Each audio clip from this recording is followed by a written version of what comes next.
Thanks for hopping on the video today, guys. We are going to go over where a new agent should get started in the business. So there's a lot of stuff going on. If you're watching this video, you may be a veteran agent, you may be a new agent, you may be a couple months in, but I'm going to go over where you should get started, what you should do, and the marketing activities you should be doing to help start a profitable business. All right. So a lot of times when you're getting started, you have no idea what you're doing. I know whenever I started, everything was new to me. I'd never been in insurance before.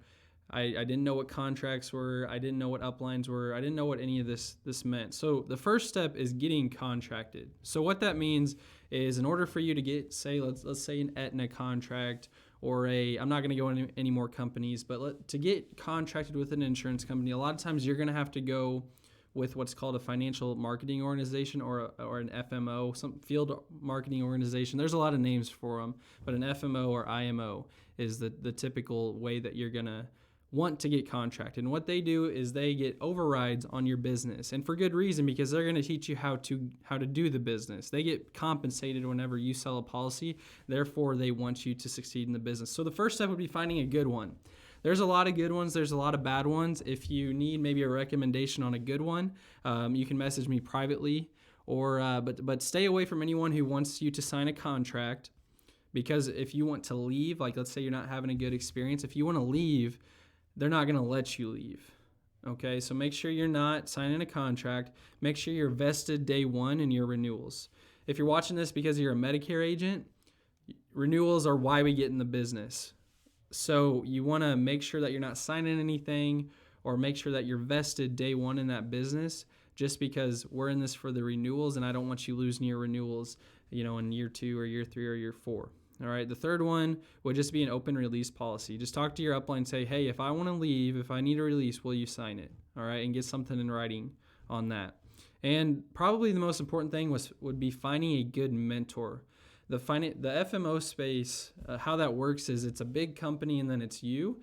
And so if you're not producing a ton, like a lot, there's some big agencies that produce more than you. They're not going to spend time on you as an agent. So finding a good, what's called GA or MGA, is really important. And there's some good ones and there's some bad ones. I have a list full of good ones that I could give you if you need help with that. And then third one, let's see what's on my list here. Getting a marketing plan. So what a lot of people don't understand getting into this business is everything's on you. You got to go find the clients. You got to go make it happen, because if you don't sell anything, you're not going to make any money. And while that might be scary, I wouldn't have it any other way. I would hate for someone to be telling me what to do every day. Hey, you have to show up at 8, you have to leave at 5. I would hate that. Now, do I work more hours in my business than most people? Absolutely, but it's because I want to be here. It's not because I have to be here.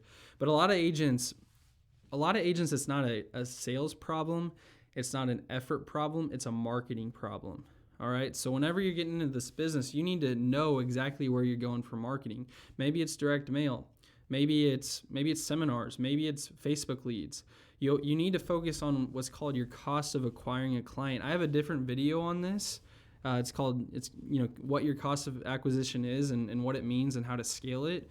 But you need to focus on how much it costs to acquire a client, what it takes to get that, and how many times you can do it in a week or a month or a year. And so if I'm talking to a new agent who's just getting started in the business, you don't need to worry about search engine optimization. You don't need to worry about branding. That stuff will come, but what you need to worry about is short-term lead flow that's going to get you conversions tomorrow, or within a week, or within a month. You don't need to worry about a long-term strategy. You need something that you spend money today, and you're going to turn that into an ROI within 2 to 3 weeks.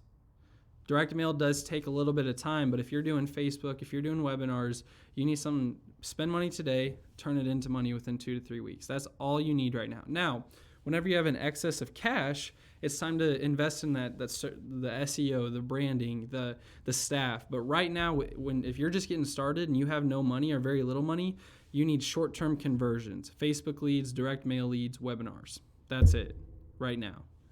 And then scale from there. Hey, once you find a good source, and there are good ones and bad ones. Now, the caveat to that is a lot of times agents want to put the blame on an external source, like a lead, like an upline. It's never the lead or the upline's fault. It's your fault. I take full responsibility for everything in my life. Okay. If I don't close the sale, it's the lead's fault. And so take that mindset going into things. And if you do that, you're going to be very successful in this business. I just got back from a 1% mastermind in Phoenix, Arizona. And there were probably 50 of the top income earners in the industry. One thing in common, they all took responsibility. So if you want to be in the top 1%, you need to take responsibility for your actions. And then once you figure out a marketing plan, scale it big. If you want to bring on downlines, you want to bring on staff, scale that marketing avenue, and then just rinse and repeat. So just keep doing it over and over and over again. The most successful agents, they find something that works, and then they just do it over and over, day in, day out, week after week, and they just do it for years, and then after that, they can look up. So if you guys need help with this, reach out. Other than that, have a great day.